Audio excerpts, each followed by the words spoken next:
ये कहानी है हमारे प्यारे चिंटू भैया की। एक 12 साल का होशियार और मददगार बच्चा जो अपने गांव से बहुत प्यार करता है। हमेशा कुछ नया जानने और सीखने की उत्सुकता से भरा हुआ चिंटू भैया ने आज एक खास चीज पाई है।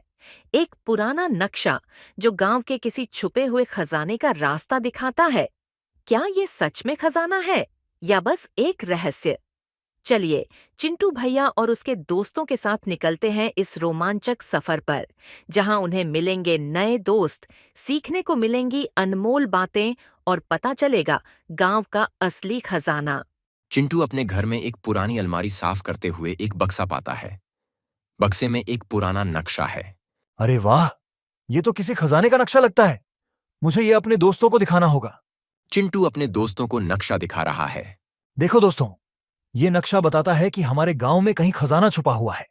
खजाना? चलो चलो, हमें ढूंढने जाना चाहिए। लेकिन ये नक्शा तो बहुत पुराना लग रहा है। हमें कैसे पता चलेगा कि कहाँ जाना है? नक्शे में कुछ संकेत हैं। हमें एक एक करके इन संकेतों को समझना होगा। चलो, टीम बनाते हैं और साथ मिलकर खजाने की खोज शुरू करते हैं। नक्शा कहता है कि खजाने का पहला सुराग गांव के पुराने बरगद के पेड़ के पास है। ये बरगद का पेड़ तो हमारे दादा परदादा के समय का है। हाँ, देखो यहाँ एक पत्थर के नीचे कुछ लिखा है। ये तो कविता है। जहां पवन में गूंजती कहानियां, वहीं पास में छुपा है दूसरा सुराग। बच्चे गांव के कुएं के पास पहुंचते हैं, जहां उन्हें कुछ और संकेत मिलते हैं। यहां तो कई कहानियां सुनी जाती हैं। दादाजी हमें यहाँ के बारे में कहते थे कि इस कुएं का पानी पूरे गांव के लिए जीवन का स्रोत है। देखो, यहाँ एक पुराना बर्तन पड़ा है और इसमें कुछ और लिखा है। संदेश कहता है कि अगला सुराग पहाड़ियों के पास मिलेगा। बच्चे पहाड़ियों के पास जाते हैं, जहां उन्हें पुराने पत्थरों पर कुछ संकेत मिलते हैं। ये तो बहुत रोमांचक हो रहा है, लेकिन खजाना है कहाँ? धैर्य रखो दोस्तों, ये तो बस शुरुआत है। असली मजा तो इसे ढूंढने में है। बच्चे चलते जाते हैं और रास्ते में गांव के सुंदर दृश्य देखते हैं। हरियाली, पक्षी और पहाड़ी झरने। वे महसूस करते हैं कि उनका गांव कितना खूबसूरत है। आखिरकार बच्चे गांव के प्राचीन मंदिर तक पहुंचते हैं, जहां उन्हें आखिरी सुराग मिलता है। हमें मंदिर के अंदर कुछ देखना चाहिए। नक्शे में यहाँ के बारे में संकेत है। मंदिर में एक पुरानी किताब और एक दर्पण मिलता है। किताब में लिखा है कि असली खजाना गांव की धरोहर और पर्यावरण है, जिसे हमें संभालना चाहिए। मतलब यहाँ सोने चांदी का खजाना नहीं है? नहीं दोस्तों, असली खजाना हमारा गांव ही है। ये हरियाली, ये पुराने पेड़, ये कुआं, यही हमारी धरोहर है।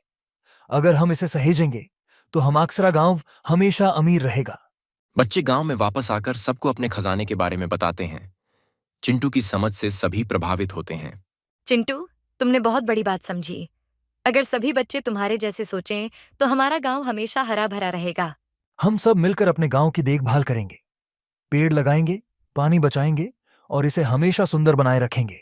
बच्चे और गांव वाले मिलकर पार्क में पेड़ लगाते हैं और गांव की सुंदरता को संभालने का प्रण लेते हैं।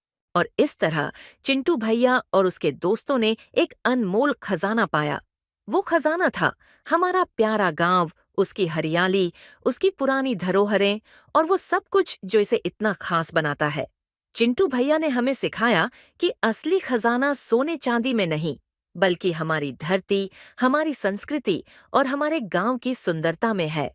तो बच्चों, चलिए हम सब मिलकर अपने गांव, अपने शहर और अपने देश को संवारें, हरा भरा बनाएं और इसे हमेशा संजो कर रखें।